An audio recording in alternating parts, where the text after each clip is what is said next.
Hey guys, it's me again, Suzy. I hope I'm who you expected to find here. I want you right now to raise your hand. Yes, this is participation, even if I can't see you. Pretend we're watching Dora the Explorer, okay? Raise your hand if you have ever been Teacher of the Year. Now raise both hands if you have never been Teacher of the Year. That's me, that's me. Ooh, ooh, ooh. And my husband teases because one year I got nominated. He goes, Suzy, he goes, did your friend nominate you? I'm like, well, yes, but that still counts. So if you've never been Teacher of the Year just like me, it's time you were celebrated. So in this video, I'm going to show you 4 ways that you can go from disappointment, discouragement to celebration. You deserve it.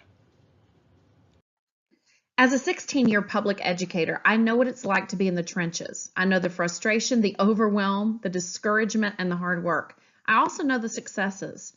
The mission of my blog is simple: to help you find your more. More time, more from technology, more student engagement, and more hope.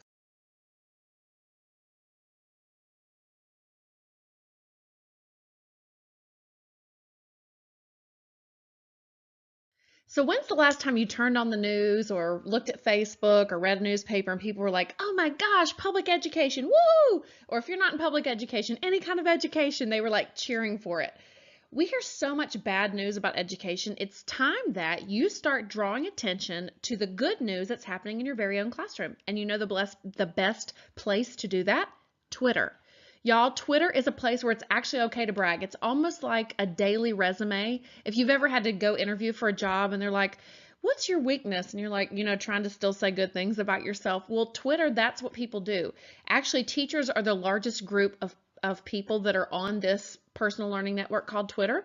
And so if you go on Twitter and you just start to share the cool things that you're coming up with, what your students are doing, what they're loving, not only will you find an audience, but you're going to find other people that actually care about it and actually want to amplify what you're doing in your classroom. So if you're not on Twitter yet, I want you to pause right now. It is not a substitute for a Facebook status. Remember when Facebook statuses were like fill in the blank? It says Suzy Lolley is, and you'd be like feeling emotional. I used to think that Twitter was that same kind of thing and it was only for 16-year-olds, but now I've realized it's the place where I get all my best ideas. So as far as pepping yourself up, idea number 1 is to get on Twitter. So pause this video right now. Go follow me. I'm at Suzy Lolley. And if you're like, Suzy, you shouldn't be asking us to follow you. Well, I mean, I'm making the video for a reason, right? To give you ideas, but also I want people to see what I share. So go follow me, but then here's some tricks you can do from after you follow me. You can either click the word lists on my profile. So if you'll click my little face, it'll take you to my profile.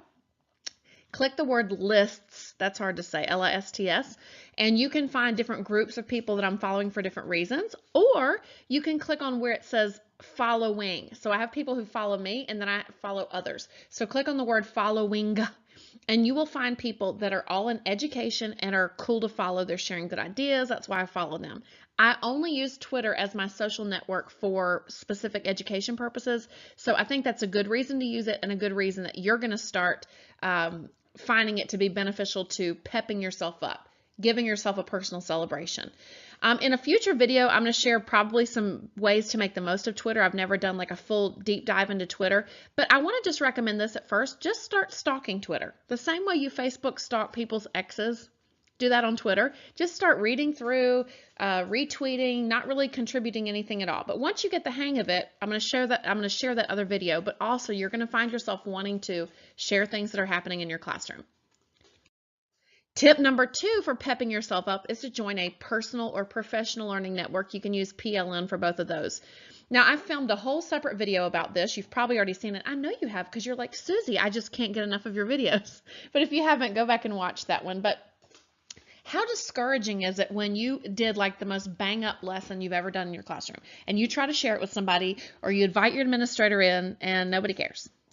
So what's so cool about a PLN is you're sharing a focused tool or a lesson or an idea that you've done with people who already care about that thing. So if I'm sharing, like I talk more about this in my PLN video, but if I'm sharing something about Seesaw in my classroom, then Seesaw people are already fans of that. They're like, oh my gosh, that's so cool. And so it's a really easy way to pep yourself up when teaching can be a very discouraging job. You also get new ideas, which will pep you up because you're like, oh my gosh, I've hated teaching such and such unit for so long or such and such lesson. Now I have a really great new idea. So number 1, join Twitter. Number 2, join another PLN, not Twitter. Here's the third one. Take a break. Do you ever wake up in a puddle of drool at the end of the day? I've talked about this before. I would be like, oh my gosh, it's 6 o'clock. I've accomplished nothing in these 3 hours since I could have left the building. So you have been sitting there in a long school day and you realize you walk up to your car, you're like, oh my gosh, there was sun today. Who knew? I never saw sun, especially if you're in a windowless classroom. And so I'm not asking you to find more time, which nobody has, or to neglect your work. But I'm asking you to like redirect, repurpose so that you can kind of give yourself a mental break and some sunshine and some vitamin D while you're also accomplishing work. So first idea, if you have a team meeting and you don't have boring teammates, which you might, but if you don't have boring teammates, then how about saying, hey team, I know we need to meet and plan such and such. How about we go walk the track to do that? That was always a great thing for me in the middle of the day. If I could just get out and I'm like, oh, sunshine, even if it's 10 minutes, take a lap around the building, walk around the track or something. If you need to grade papers, there used to be a tree out back of my really classy mobile classroom, and I would just go sit under that tree and I would take my stack of papers. Grading is still miserable, but I found that that sunshine and that fresh air and that different place kind of refocused me to be able to do what I needed to do. And then also, if you need to take a break mentally, read a devotional. Again, I'm a Christian teacher, and that's always going to be something I throw in there. So if you hate that, just listen anyway. But read a devotional, or if you need to go cry or you need to pray during your break, take that mental break. Don't worry about what you're neglecting, because probably if you sat there and stared at it, you would be like me at the end of the day. You'd wake up out of your stupor and say, oh gosh, what have I accomplished? You know, I might have done some piddly things. But refocusing yourself and asking God, the creator of everybody, to refocus you is going to make more of a difference than if you just sat there and tried to make yourself work through it. And while you're praying, while you're spending that time, while you're crying, which was definitely me, pray for those most aggravating situations, students, colleagues, administrators, and see how the day is transformed. The circumstances may not change, but I cannot tell you how many times God just picked me up and set me on a rock. You know that scripture that says, when my heart is overwhelmed, lead me to the rock that is higher than I. Cannot tell you how many times God would take me out of that depression, that mode where I felt like I couldn't do it. You know, I had another class coming in and I'm like, oh God, I cannot do this one more time. And he can give you a new idea, he can give you a new purpose, or he can just refresh you so that you have the coping mechanism to go into that bad meeting or whatever situation. So pep yourself up by taking a break. And if you're allowed to go to lunch, this is my last little tip, and you're like, no, but I'm getting healthy and I brought my lunch. That's okay. Eat your little piddly lunch. Go anyway. You know those days which are like every once in a while we're like, oh my gosh, we get to wear jeans and no kids are here and we get to go out to lunch? If you have one of those, take advantage of that. Like I said, just get out of that building. It's not that the building is a bad place, you're making a difference, but go with your colleagues, eat the free chips and salsa, drink a sweet tea or a water with lemon if you're trying to be really healthy. You can still eat your same lunch, you're still not wasting a ton of money, but you're getting out, you're bonding with people, and you're finding that, again, personal pep rally. And finally, find a friend. Now, if you're going to watch my video next week that's talking about a strong teacher marriage, and just a preview there. Husbands or wives, depending on who you are, don't always understand what goes on at school. So I want you to find a friend who is an understanding friend and who doesn't want to kill the people who hurt you at school, as my spouse has been known to do. Not kill them, but think about it. So back when I was student teaching, all the student teachers would get together for Mexican, I don't know, every few weeks or something, and we would just share everything that was going on. And you could talk the whole time about work because everyone got you.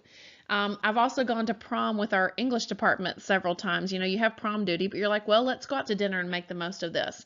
Find those people and get yourself out there doing something that is allowing you to vent, but is not allowing you to bring it home, because friends who understand can make the difference. I remember the year that students had to take surveys about us here in Georgia. I don't know if that happens in every state, but high school students will give you a good rating on your survey if, guess what the criteria is? You give them an A in your class. Well, being the person that I am of high morals, I was not going to trade them an A for a survey result. So needless to say, kids who didn't have A's did not rate me very well because I made them work. And so I remember going out, and I'm going to give my friend Margene a shout out here. I remember calling her and saying, hey, can we get together for coffee? And being able to just share all that with her, get it off my chest, did not make a difference at all in what my survey scores were and how that impacted my evaluation in any of that. But finding somebody to commiserate with that really does understand does make a difference. Y'all, you're not an island. You're not alone. I'm here. And one of the missions of my blog, as you heard earlier, but I mean it from my whole heart, I am here to let you know that there is hope for teachers. I have lived it. I have survived it. I have left it at this moment. But there is still hope for you no matter what you're going through. So give yourself that pep rally. Don't wait for somebody else to make you Teacher of the Year. I don't know if it'll happen to you or not, but with new teachers coming in, going out every year, and you're there 30 years, the likelihood is small that you will ever get chosen for that honor. But guess what? Doesn't mean you're a bad teacher. So I just encourage you to find your own way to have a personal pep rally. And if you have a different way than what I shared, guess what you get to do? Leave a comment below. I would love to hear from you. Stay hopeful, stay encouraged. You're a blessing. Hey guys, I put my heart into these videos, so I hope you loved it. I hope you've loved all of them, but if you haven't, then make sure you go back and watch the previous videos. I'm making playlists for you all the time. So if you're somebody who wants time savers, there's a playlist for that. If you want to gamify, playlist for that. And all of my themes of my blog. So, did you like it? Go ahead and click the thumb below. If you really liked it, I'd love if you shared it on your favorite social media channel. I'm at Suzy Lolley on Twitter. And then finally, my very favorite is if you subscribe. Subscribe to YouTube and subscribe on the blog. Take care.